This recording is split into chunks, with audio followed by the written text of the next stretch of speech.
කොහෙද යන්නේ කියලා. මේ යන්නේ මගේ ජීවිතේ වටිනම දවසක් සමරන්න. A-level කාලේ ඉඳන් මගේ ආසම විෂය වෙන්නේ දේශපාලන විද්‍යාව. ඉතින් මට වාසනාව ලැබුණා මං ආසම විෂයෙන් විශේෂවේදී උපාධියක් කරන්න. මේ අපේ වෙල්කම් ඩේ එක.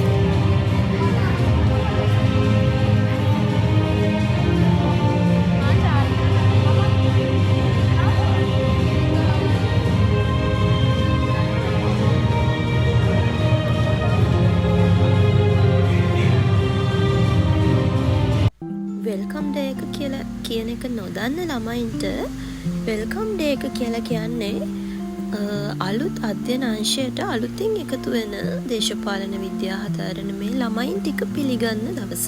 අද අපේ ඩේ එකේ තීම් එක මොනවාද ග්‍රීන් එමරල්ඩ් වලින් තමයි ලෙක්චරර්ස් ලෑන්ඩ් අපේ අක්කලා ලෙස්ට් වෙලා ඇවිල්ලා තිබුණේ.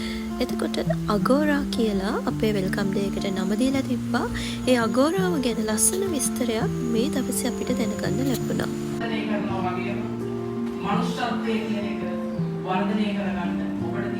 මේක තමයි අපිට ලැබුණ තෑග්ග. ඉතින් අපේ ඩිපාර්ට්මන්ට් එකේ වගේම අනිත් හැම ඩිපාර්ට්මන්ට් එකකම මෙහෙම වෙල්කම් ඩේ එකක් තියෙනවා. අපිට ඩ්‍රෙස් කෝඩ් එකක් තිබුණේ නැහැ. මොකද අපේ ඩිපාර්ට්මන්ට් එක හරිම සරල හරිම ෆ්‍රෙන්ඩ්ලි ඩිපාර්ට්මන්ට් එකක්. අනිත් ඩිපාර්ට්මන්ට් වල ඩ්‍රෙස් කෝඩ් තිබුණා නැති ඒවා තිබුණා.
හැමදේම බලලා ඩාන්ස් කරලා හවස 6:00 විතර වෙද්දී අපේ වෙල්කම් එක ඉවරුණා.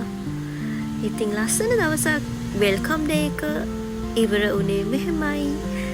කැම්පස් ඉන්න ආසාවෙන් ඉන්න ඔයාලට තවත් ආසාව ඇති වෙයි කියලා හිතනවා මේ වගේ වීඩියෝස් දැක්කම. මොකද කැම්පස් කියලා කියන්නේ ඇකඩමික් නෙවෙයි හරිද? වීඩියෝ එක අවසන් වෙනකම් බලපුවාලට ගොඩක් ස්තුතියි. ගිහින් යන්නම්.